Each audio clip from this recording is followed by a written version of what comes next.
support unit, for me, most important factors of being in business: be open and prepared for what could potentially come your way.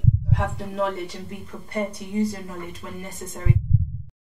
Hi everyone, I'm Remi Ray and I'm the founder of the British Plus Size Fashion Weekend, and I am a Shunammite woman. Fashion. I started out in fashion from, let's say, about 12, 13. I kind of started trading on the market stalls in East Street Market, even in South London, with my aunt, and she used to sell sportswear clothing. And one day she was sick, so she sent me to the wholesalers because she had already taken me loads of times, so I'd already built quite a good rapport with them.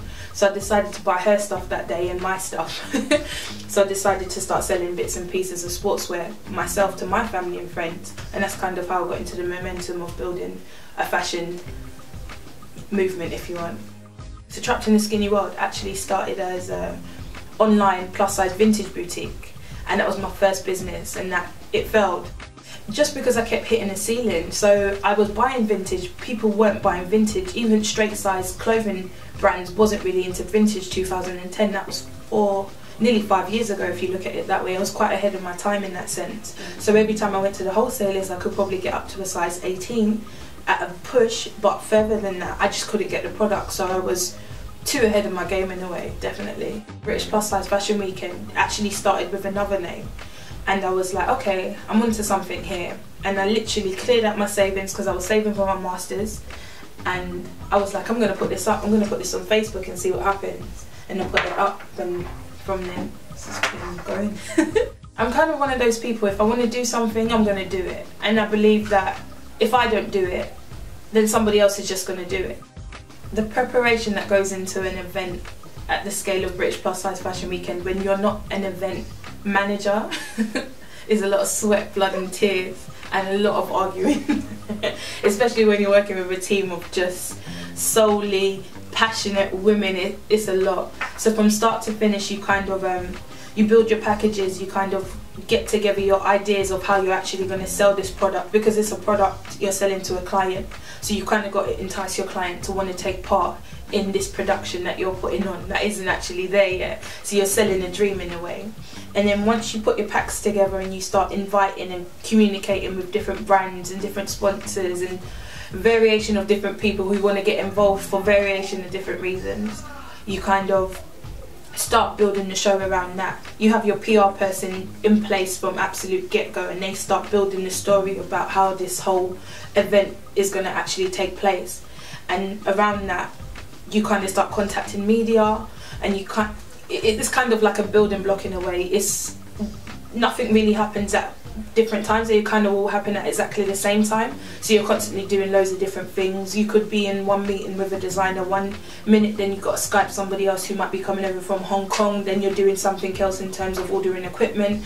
It's a variation of things, and the team that works with the British Plus Size Fashion Weekend works extremely hard.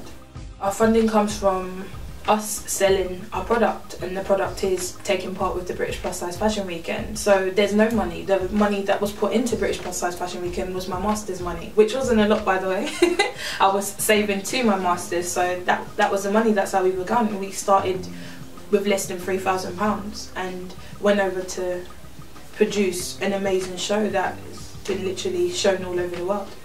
British Plus Size Fashion Weekend is definitely something new. It's innovative. It's a different way of showcasing how difference can be perceived, and perceived in a good way. All the girls that walk our catwalk for British Plus Size Fashion Weekend are no smaller than a size 14. We don't take anyone under a size 14 because we're trying to show a diverse side of fashion. Mainstream fashion girls generally are sample sizes or a little bit above, but ultimately British Plus Size Fashion Weekend is all about portraying another side, offering diversity, and that's why I think British Plus Size Fashion Weekend is so successful.